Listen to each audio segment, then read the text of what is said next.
Mari kita bersama-sama membuka firman Tuhan di dalam Lukas pasal 24 ayat 36 sampai dengan ayat yang ke-49. Lukas pasalnya yang ke-24 ayat 36 sampai dengan ayatnya yang ke-49. Bapak dan Ibu silakan masing-masing membuka ayat firman Tuhan di Alkitab masing-masing. Saya pastikan semua menemukan terlebih dahulu sehingga kita tidak terlewati di dalam perenungan setiap bagian dari firman Tuhan yang kita renungkan pada pagi hari ini.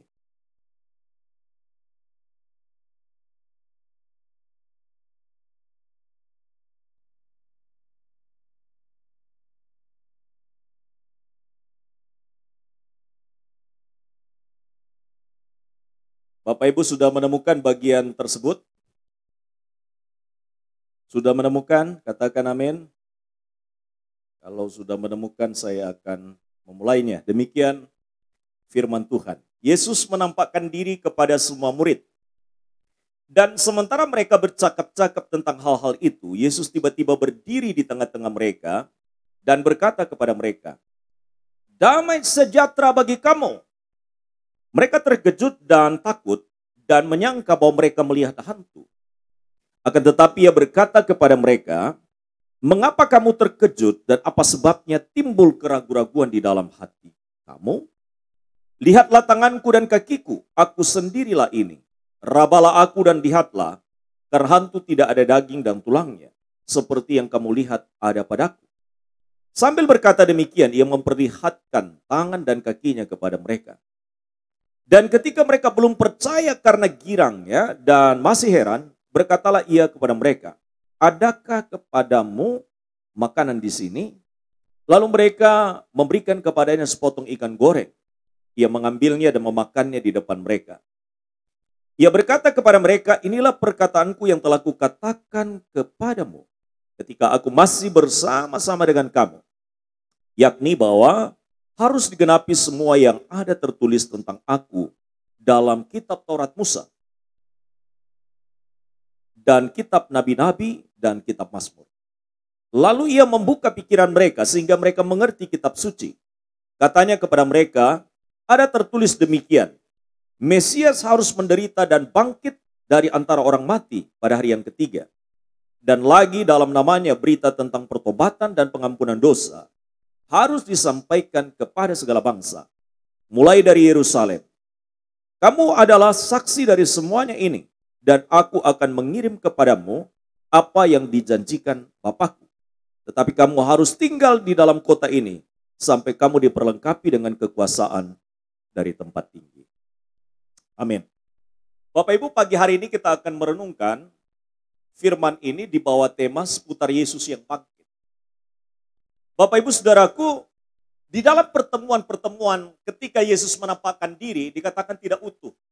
Tapi di dalam pertemuan yang ada di dalam teks yang kita baca ini dikatakan bahwa dia menampakkan kepada seluruh murid. Itu berarti bahwa tidak ada satupun di antara murid yang tidak tahu akhirnya tentang peristiwa kebangkitan dari Yesus. Sekali lagi tujuan Yesus menampakkan diri untuk meyakinkan mereka bahwa apa yang dikatakannya selama dia masih hidup adalah benar adanya dan bahwa dia menggenapi semua apa yang dikatakannya, dan bahwa yang kedua ialah supaya murid-murid kembali diingatkan terhadap panggilan mereka bukan lagi sebagai nelayan tapi dipanggil sebagai penjala manusia yang akan melayani dan akan memberikan kesaksian tentang Yesus yang lahir, mati, dan bangkit. Sehingga banyak orang kemudian menjadi percaya. Yang ketiga adalah bahwa murid-murid dibawa untuk merenungkan kembali bahwa kehidupan mereka bersama dengan Yesus adalah kehidupan yang tidak lama lagi akan berpisah. Dan karena itu mereka sudah diingatkan tentang hal itu dengan perkataan yang dikatakan dalam firman tadi bahwa ada janji Bapa kepada mereka untuk mengirimkan Roh Kudus yang di sini tidak diperjelas dalam teks ini, tapi dimaksudkan adalah untuk mempersiapkan diri mereka ketika Yesus akan naik ke surga.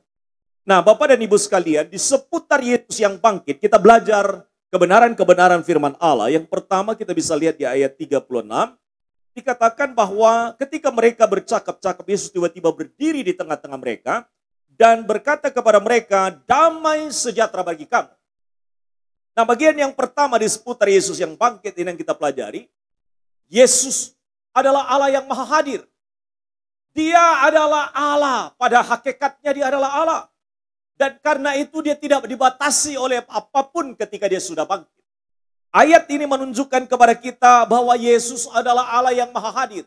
Dia bisa hadir tanpa dibatasi oleh ruang dan waktu. Karena dia adalah Allah yang keberadaannya adalah keberadaan yang memang penuh dengan kuasa. Itulah sebabnya Bapak dan Ibu sekalian, di mana saja kita berada dan dimanapun orang percaya berada, percayalah bahwa keberadaan Tuhan dan kebersamaan Tuhan dengan kita itu selalu ada. Dia disebut dengan omnipresent. Dia adalah Allah yang maha hadir. Dia adalah Allah yang di dalam segala waktu kehidupan kita, dia tidak pernah tinggalkan kita. Itulah sebabnya keberadaan Allah yang omnipresent itu, keberadaan Allah yang maha hadir itu menjadi sesuatu hal yang menghiburkan kita. Bahwa kita tidak berjalan sendiri dalam hari-hari hidup kita, melainkan dia selalu ada bersama-sama dengan kita. Itu yang pertama. Yang kedua, dikatakan bahwa Yesus memberi damai sejahtera. Yesus katakan damai sejahtera bagi kamu. Mengapa? Kekalutan selama beberapa hari ketika Yesus sudah mati di kayu salib. Dan keputusasaan dari murid-murid menyebabkan mereka kehilangan damai dan sejahtera. Mereka berada dalam ketakutan. Mereka berada dalam ketiadaan harapan dalam menjalani hari-hari setelah Yesus mati. Nah, Bapak dan Ibu sekalian, ketika Yesus menampakkan diri dalam teks ini, dia berkata, damai sejahtera bagi kamu. Yesus memberi damai sejahtera. Ia adalah sumber damai dan sejahtera. Ketika Yesus hadir dalam hidup kita, ketika dia datang dalam hidup kita, karena kita menerima dia sebagai Tuhan dan Juru Selamat, sesungguhnya kita sedang menerima damai sejahtera yang sejati. Sumber damai sejahtera itu berasal daripada Allah. Itulah sebabnya kita mudah menikmati damai dan sejahtera karena Kristus ada dalam hidup kita. Itulah sebabnya seorang percaya di dalam Yesus tidak akan pernah kehilangan damai dan sejahteranya oleh karena situasi dan kondisi apapun. Karena Kristus tidak pernah dipengaruhi oleh situasi dan kondisi.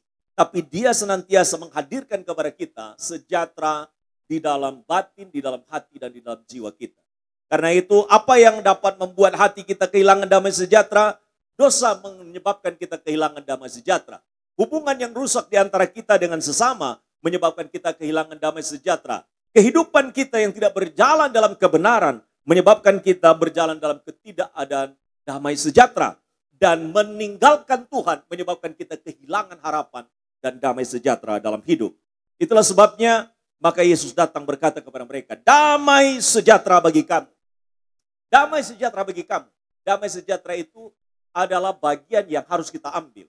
Dia tidak bisa datang, tapi dia akan menjadi bagian kita ketika kita menerima dan meresponi dan menerima damai sejahtera dari Yesus Kristus. Kristus adalah sumber damai sejahtera bagi kita. Ayat 37, mereka terkejut dan takut dan menyangka bahwa mereka melihat hantu.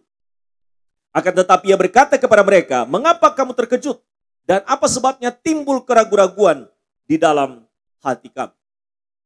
Nah, pelajaran yang ketiga ialah manusia selalu kagetan dan menjadi sarang keraguan-raguan. Manusia itu memang kadang-kadang dalam keadaan menghadapi situasi-situasi tertentu kadang-kadang kagetan. Gumunan, ya. Dalam bahasa Jawa, ojo kagetan, ojo gumunan. Gumunan itu apa itu? Heran. Ya. Maka orang di dalam Kristus itu seharusnya tidak kagetan menjalani hidup. Tidak gumunan dalam menjalani kehidupan hidup. Apalagi ragu-ragu dalam menjalani kehidupan hidup. Mengapa? Karena seringkali keadaan kita itu karena kita tidak mendasarkan hidup kita pada percaya penuh kepada Tuhan. Maka seringkali kita kaget. Menghadapi situasi kaget. Ada hal-hal yang baru yang tidak kita sangka, kaget. Kemudian timbul akhirnya keraguan-raguan kepada kita. Kenapa? Makin jauh kita kepada Allah, dari sumber damai sejahtera, makin ragu kita menjalani hidup. Itulah sebabnya Kita menjalani hidup bukan karena pede atau percaya diri, tapi kita menjalani hidup karena kita yakin bahwa Tuhan itu menuntun kita, menyertai kita, memberikan pikiran-pikiran, ide-ide, gagasan kepada kita di dalam hari-hari hidup kita. Sehingga kita menjalani hari ke depan itu tidak menjadi takut. Karena apa? Karena Dia yang pegang hari esok kita. Karena Dia yang ada dan mendahului kita. Karena Dia ada dan berjalan bersama-sama dengan kita. Itulah sebabnya Bapak dan Ibu, manusia yang selalu kagetan, manusia yang selalu gumunan, manusia yang selalu ragu-ragu dalam hidup, itu karena apa? Karena kurang mendasarkan kepercayaannya dan keyakinannya secara terus-menerus dengan Tuhan. Itu yang terjadi dengan murid-murid. Mereka ragu terhadap perkataan Yesus yang bangkit. Mereka ragu terhadap Yesus yang katakan, ketemu kita di Galilea. Tapi mereka lupa akan hal itu. Mereka kembali dalam kesehariannya. Mereka berada dalam keputusan. Mereka pecah belah ke sana kemari. Mereka tidak tahu arah dan tujuan hidup mereka. Itulah sebabnya Bapak dan Ibu, bagian yang ketiga, jadilah manusia yang senantiasa punya kepercayaan yang penuh kepada Tuhan. Jangan ragu-ragu menjalani hidup. Orang yang ragu dalam hidupnya tidak mendapatkan apa-apa. Orang yang bimbang dalam hidupnya itu tidak mendapatkan apa-apa. Belum mencoba, belum menjalani, sudah patah arang di tengah jalan. Belum menghadapi, belum menjalani, sudah dalam keadaan putus asa. Ini bukan tipe orang yang memahami, memaknai kebangkitan Kristus. Orang yang memahami dan memahami secara dalam tentang kebangkitan Kristus, maka dalam menjalani hidup, dia punya keyakinan yang penuh bahwa saya dapat menjalaninya, bahwa saya dapat melewatinya, bahwa saya dapat menikmati segala sesuatu yang saya jalani hari-hari ini. Ada Tuhan yang menolong saya melewati. Karena itu Yesus mengoreksi. Mengapa kamu terkejut? Dan apa sebabnya timbul keraguan-raguan di dalam hatimu? Mereka tidak percaya Yesus yang bangkit. Bagaimana mereka bisa melihat Yesus tapi tidak percaya kepada Yesus? Bagaimana mereka menyaksikan Yesus tapi mereka ragu-ragu terhadap Yesus? Bagaimana Yesus yang berkata-kata kepada mereka, damai sejahtera bagi kamu. Mereka sendiri tidak yakin bahwa itu perkataan datang untuk mereka secara pribadi. Keraguan-raguan seringkali menghilangkan apa yang sudah utuh di hati kita. Ketidakyakinan menyebabkan kita goyah terhadap apa yang kita percayai. Dan ketidakpercayaan kepada apa yang kita sendiri saksikan. Keajaiban-keajaiban yang dialami oleh setiap kita, di hadapan kita. Seringkali kita ragu-ragu terhadap. Karena itu mari kita belajar dalam hidup, dalam seputar kebangkitan Yesus. Kita belajar menjadi manusia yang memiliki kepercayaan yang utuh dan penuh. Ayat selanjutnya dikatakan demikian, ayat 39. Ketika mereka dalam keadaan ragu-ragu, bimbang, tidak yakin. Padahal Yesus yang ada di depan mereka. Lihatlah tanganku, ayat 39, dan kakiku. Aku sendirilah ini, rabalah aku dan lihatlah. Karena hantu tidak ada daging dan tulangnya seperti yang kamu lihat ada padaku. Bagian yang keempat, Yesus yang bangkit adalah Yesus yang tersalib. Yesus yang bangkit adalah Yesus yang tersalib. Nah, bagian ini lebih tepat saya katakan, Yesus yang bangkit adalah Yesus yang membuktikan kebangkitannya. Dia membuktikan dengan apa? Sebuah fakta kebangkitan Yesus yang tak terbantahkan. Apa itu? Dikatakan penuh dengan bukti dan betul-betul dibukakan. Kepalsuan dalam berita kebangkitan Yesus yang oleh sebagian disebar kepada orang Yahudi bahwa dia dicuri oleh murid-murid adalah fakta kebohongan. Dan Yesus kepada murid-murid memberikan kepada mereka sebuah bukti bahwa dia bukan hantu, bahwa dia tidak seperti yang dikatakan oleh orang-orang, dia adalah Yesus yang dicuri oleh murid-murid. Tapi Yesus di sini adalah Yesus yang bangkit. Yang adalah Yesus yang terbukti kebangkitannya. Yesus katakan, lihatlah tanganku, deloo dewe. Lihatlah kakiku, deloo kakiku. Lalu dikatakan, aku sendirilah ini. Rabalah aku dan lihatlah. Karena hantu tidak ada daging dan tulang seperti yang kamu lihat ada pada. Bapak Ibu, sampai Yesus sendiri harus membuktikan. Jadi Bapak Ibu, untuk pembuktian kebangkitan Yesus itu bisa final. Itu dari sumber utama diri Yesus sendiri. Dan itulah sebabnya tidak ada keraguan kepada murid. Seharusnya ketika kemudian dia berkata, lihatlah tanganku, lihatlah kakiku, aku sendirilah ini. Rabalah aku dan lihatlah. Ini sebuah fakta yang dikatakan oleh Alkitab. Seringkali orang itu perlu bukti untuk dapat membuktikan sebuah kebenaran. Tapi Yesus berkata kepada mereka di dalam Alkitab, pengajaran di dalam kitab berkata, berbahagialah orang yang tidak melihat, namun percaya. Perkataan ini muncul ketika Thomas mempertanyakan, meragukan, bimbang terhadap apa yang Yesus sendiri telah nyatakan. Apa itu? Kebangkitannya. Thomas berkata, sebelum aku mencucukkan tanganku ke bekas daripada lubang paku di tangan kanan, di tangannya dan di kakinya dan di lambungnya, sekali-kali aku tidak percaya. Maka Yesus katakan kepada Thomas, berbahagialah orang yang tidak melihat, namun percaya. Bapak Ibu Saudaraku, Yesus yang bangkit adalah Yesus yang membuktikan kebangkitannya sendiri, bukan orang lain. Dia sumber utama. Dia yang bangkit itu, yang berbicara kepada murid-muridnya. Masih juga tidak percaya? Saya yakin dan percaya, murid-murid dipermalukan dalam bagian ini. Karena mereka tidak mengenal Yesus dengan benar. Kadang-kadang kawan itu banyak, tapi sahabat itu sedikit. Karena itu, kalau orang bilang, ini kawan saya, itu biasa. Tapi kalau seorang berkata, ini sahabat saya, itu susah dapat. Karena sahabat itu ada dalam segala situasi. Ada di masa kita sukar, ada di masa kita senang, ada di masa kita sukses, ada di masa kita gagal, ada di masa ketiadaan harapan, dia ada di sana. Tapi seorang kawan biasanya lari ketika kita dalam keadaan susah. Seorang kawan biasanya tidak peduli kepada kita ketika kita dalam keadaan terpuruk. Seorang teman itu hanya kadang menjadi teman bagi kita ketika kita dalam keadaan baik-baik, dalam keadaan sukses, dalam keadaan sehat. Tapi kapan seorang sahabat hadir? Sahabat hadir di dalam segala situasi. Ini adalah sebuah pembuktian tentang Yesus yang bangkit. Yesus tidak tinggalkan murid-muridnya yang sudah mengecewakannya. Yesus tidak tinggalkan murid-muridnya yang telah membuat dia menjadi terluka hatinya atau terkecewakan karena sikap dan perbuatan murid-murid yang meninggalkan panggilan mereka. Termasuk juga Petrus yang telah mengkhianatinya. Bapak Ibu Saudara yang telah menyangkalnya. Bapak Ibu Saudara, lihatlah. Yesus yang bangkit, yang tersalib. Tidak pernah membiarkan murid-murid itu tercerai-berai sekalipun mereka meninggalkan. Yesus adalah sebuah gambaran yang menjadi teladan bagi kita. Bahwa sekalipun orang-orang meninggalkan dia, tapi dia tidak pernah meninggalkan murid-murid. Jadilah orang-orang seperti Yesus. Yang bukan hanya membuktikan dia bangkit. Dan bukan hanya membuktikan dia telah bangkit dari kematian.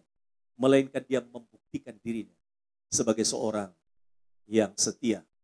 Dan menunjukkan bahwa dia adalah seorang sahabat di dalam situasi apapun. Ayat berikutnya.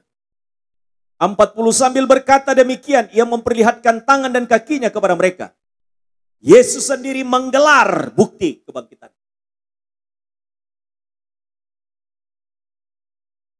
Saya mau katakan, tidak perlu membuktikan, tidak perlu manusia membuktikan kebangkitan Yesus.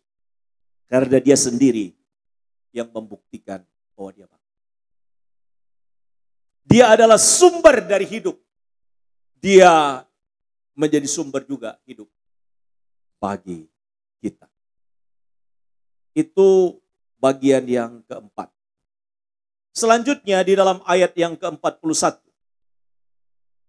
Dan ketika mereka belum percaya karena girangnya dan masih heran, berkatalah ia kepada mereka, adakah padamu makanan di sini?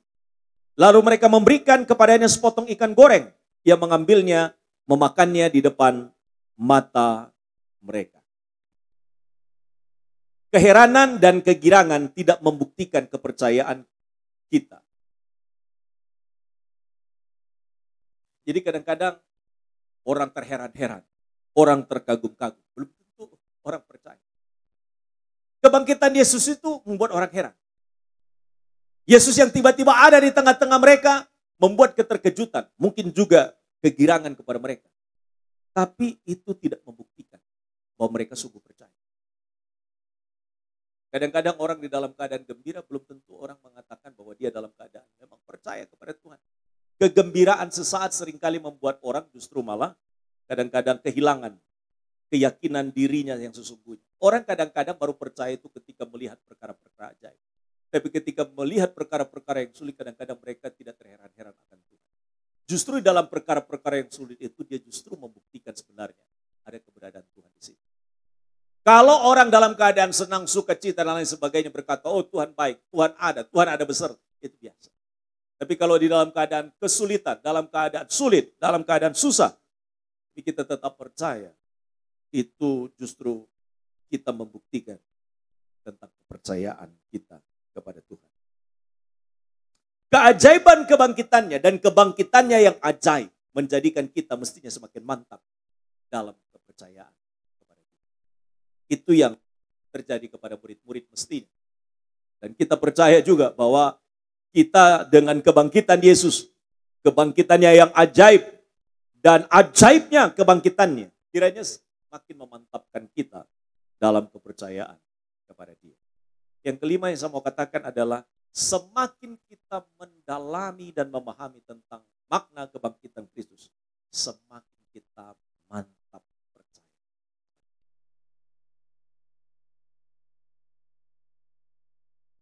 Ayat 43. Ia berkata kepada mereka, ayat ke-44, 44, ia berkata kepada mereka, inilah perkataanku yang telah kukatakan kepadamu ketika aku masih bersama-sama dengan kamu. Yakni bahwa harus digenapi semua yang ada tertulis tentang aku dalam kitab Taurat Musa, dan kitab Nabi-Nabi, dan kitab Mazmur. Yang keenam, kebangkitan Yesus adalah sebuah penggenapan dari Alkitab. Nubuat-nubuat dari para nabi adalah sebuah pemenuhan yang dilakukan oleh Yesus sendiri. Kebangkitannya menjadikan nubuat itu menjadi nyata. Karena itu sekaligus otoritas daripada pernyataan-pernyataan, perkataan-perkataan, kebenaran-kebenaran yang disampaikan oleh para nabi menjadi otoritas yang dapat dipercaya. Karena itu Bapak dan Ibu, kebangkitan Yesus seharusnya membawa kita lebih percaya lagi kepada Alkitab. Lebih percaya lagi kepada kebenaran Alkitab. Lebih percaya lagi kepada perkataan-perkataan Tuhan. Perkataan-perkataan manusia bisa menjadi sirna, tapi firman Tuhan kekal untuk selama-lamanya. Karena itu, baik Alkitab di perjanjian lama maupun di perjanjian baru adalah kebenaran yang utuh, yang dapat kita percayai. Kebenarannya adalah sah. Kebenarannya tidak perlu diganggu-gugat. Kebenaran-kebenaran firman Allah utuh, dan kita percaya di dalam doktrin Alkitab kita bahwa seluruh isi Alkitab ini, seluruh apa yang terdapat dalam Alkitab ini adalah firman Allah. Bukan berisi firman Allah. Karena ada yang berkata berisi firman Allah. Ada sebagian pengertiannya berarti kalau berisi firman Allah yang tidak, ada yang tidak berisi firman Allah. Kita mempercayai dalam doktrin Alkitab kita, dalam pengajaran-pengajaran dasar kita, bahwa seluruh kebenaran yang terdapat dalam Alkitab ini adalah kebenaran firman Allah yang kita tidak dapat saksikan. Seluruh kebenaran dalam Alkitab ini adalah kebenaran yang sahih, tidak perlu diragukan. Seluruh kebenaran yang di dalam Alkitab ini adalah kebenaran-kebenaran Allah. Dia sendiri sumber yang menginspirasi dari kebenaran yang tercatat dan tertulis yang diilhamkan kepada para penulis di dalam Alkitab. Bapak Ibu Saudaraku yang dikasihi oleh Tuhan, 2 Timotius 3:16 dikatakan segala tulisan yang diilhamkan Allah, pasagrafe dipakai di sana. Segala tulisan yang diilhamkan Allah, ide, gagasan, pikiran, sumber utama dari kebenaran yang dituliskan oleh para penulis diilhamkan oleh Allah. Yang mengajar kita untuk menyatakan kesalahan, untuk memperbaiki kelakuan, dan untuk mendidik orang dalam kebenaran. Di ayat 17 dikatakan dengan demikian, tiap-tiap manusia kepunyaan Allah diperlengkapi untuk setiap perbuatan yang baik. Maka saya mau katakan satu hal yang penting kepada kita, bahwa ketika kita belajar firman Allah, kita membaca firman Allah, mempercayai firman Allah, menghidupi firman Allah, dia memberikan dampak yang sangat besar untuk hidup kita, bahkan mengubahkan hidup kita menjadi lebih baik, menjadi lebih benar. Selanjutnya, dikatakan di dalam ayat yang ke-45. Ayat 45 dikatakan demikian. Lalu ia membuka pikiran mereka sehingga mereka mengerti kitab suci. Katanya kepada mereka ada tertulis demikian. Mesias harus menderita dan bangkit dari antara orang mati pada hari yang ketiga. Bapak Ibu Saudaraku, poin berikutnya dia yang ketujuh. Poin ketujuh ialah bahwa hanya Yesus yang berkuasa membuka pikiran kita untuk mengerti kitab suci. Makanya baca saja. Nanti dia akan memberikan kepada kita pengertian. Dia yang buka pikiran kita. Makanya orang yang sering membaca Alkitab itu lebih banyak dia memiliki kepekaan terhadap pengertian-pengertian dari firman Allah. Orang yang sering membaca dan merenungkan firman Allah, hal-hal yang sulit, yang tidak dimengerti ketika membaca dan membaca. Roh Kudus buka pengertian-pengertian baru. Tuhan membuka pikiran. Di dalam bagian ini, murid-murid yang sudah diajari 3,5 tahun, yang sudah belajar kitab perjanjian lama karena mereka orang Yahudi. Mereka dibuka pikirannya untuk mengerti apa yang selama ini mereka pelajari. Itulah sebabnya pengertian itu kita minta dari Tuhan. Sehingga ketika kita membaca, merenungkan firman Allah, kita mendapatkan pengertian yang baru. Dikatakan sesuai kitab, Yesus memang harus menderita dan bangkit pada hari yang ketiga. Ini bukan hal yang baru bagi murid-murid mestinya. Karena ini sudah ada di dalam nubuatan-nubuatan Alkitab. Tapi itu yang saya katakan kembali pada poin tadi. Kadang-kadang orang kalau kurang percaya, kalau kurang beriman, sering kagetan. Ya, tidak masuk akal, sering ragu-ragu. Karena itu semakin kita belajar Alkitab, semakin memantapkan iman kita. Dan di ayat selanjutnya, ayat 47, dan lagi dalam namanya berita tentang pertobatan dan pengampunan dosa harus disampaikan kepada segala bangsa, mulai dari Yerusalem. Ayat 48, kamu adalah saksi dari semuanya ini. Pertobatan diberitakan dalam nama Yesus. Pengampunan dosa diberitakan kepada segala bangsa, dimulai dari Yerusalem. Kita adalah saksi dari semuanya. Nah, dalam bagian ini kita diingatkan bahwa kita adalah pemberita. Kita adalah pembawa berita yang baik. Maka bawa berita yang baik. Jangan bawa berita yang buruk. Bawa berita yang baik. Berita yang membangkitkan semangat orang lain. Berita yang menyemangati orang lain. Berita yang membangun orang lain. Itu menjadi berita utama kita. Dan berita utama kita adalah berita tentang Yesus. Berita tentang pertobatan. Bahwa orang-orang perlu dibawa untuk mengenal jalan-jalan Yesus. Setiap orang boleh mendengar berita pengampunan. Dan setiap kita menjadi saksi dari berita pertobatan dan berita pengampunan itu. Bahwa pertobatan dan pengampunan itu hanya kita bisa dapatkan di dalam Yesus. Pertobatan harus dimulai dengan kesediaan kita mengaku dosa kita. Dan kemudian percaya kepada Dia. Dan mengiring Yesus dan menjadi saksinya. Yang terakhir Bapak dan Ibu, ayat yang ke-49. Dan aku akan mengirim kepadamu apa yang dijanjikan Bapakku. Tetapi kamu harus tinggal di dalam kota ini sampai kamu diperlengkapi dengan kekuasaan dari tempat yang maha tinggi. Apa yang dimaksudkan di sini? Yesus mengirim Roh Kudus sebagaimana Yesus sendiri janjikan. Dan saya mau tegaskan di bagian terakhir ini, bahwa setiap orang yang percaya harus diperlengkapi dengan kekuasaan dari Roh Kudus. Kita tidak bisa berjalan tanpa kuasa Roh Kudus. Dan setiap orang yang percaya kepada Yesus, di dalam hidup orang itu ada Roh Kudus. Mengapa Roh Kudus bekerja dan berkarya? Karena Dia memberi respon kepada firman Allah. Ketika kita memberi respon kepada firman Allah, karya Roh Kudus bekerja melalui firman-firman yang kita responi. Itulah sebabnya mengapa banyak orang percaya di dalam dia ada Roh Kudus, tapi karya Roh Kudus kurang bekerja di dalam dia karena dia tidak memberi respon kepada kebenaran-kebenaran dari ajaran-ajaran Alkitab kita. Kiranya 9 pokok penting dari seputar kebangkitan Yesus membawa kita untuk makin kuat di dalam keyakinan kepada Yesus. Yesus adalah Allah yang maha hadir. Yesus adalah sumber damai sejahtera bagi kita. Kita menjadi orang-orang yang menjadi orang yang kuat di dalam kepercayaan kepada Tuhan Yesus Kristus. Dan kita percaya bahwa Yesus yang bangkit adalah Yesus yang telah membuktikan sendiri kebangkitannya. Bahwa Yesus sendiri adalah Yesus yang membuktikan bahwa kebangkitannya mendatangkan keheranan dan keajaiban bagi kita. Dan hanya Yesus yang berkuasa membuka pikiran kita untuk dapat mengerti kitab suci dan memahami kebenaran-kebenaran firman Allah.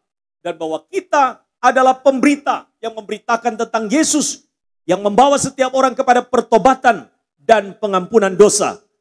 Dan keyakinan bahwa Roh Kudus yang ada di dalam kehidupan kita adalah roh yang akan memperlengkapi kita dengan kuasa dalam membagikan kesaksian tentang Yesus yang bangkit. Tuhan memberkati kita dengan firman.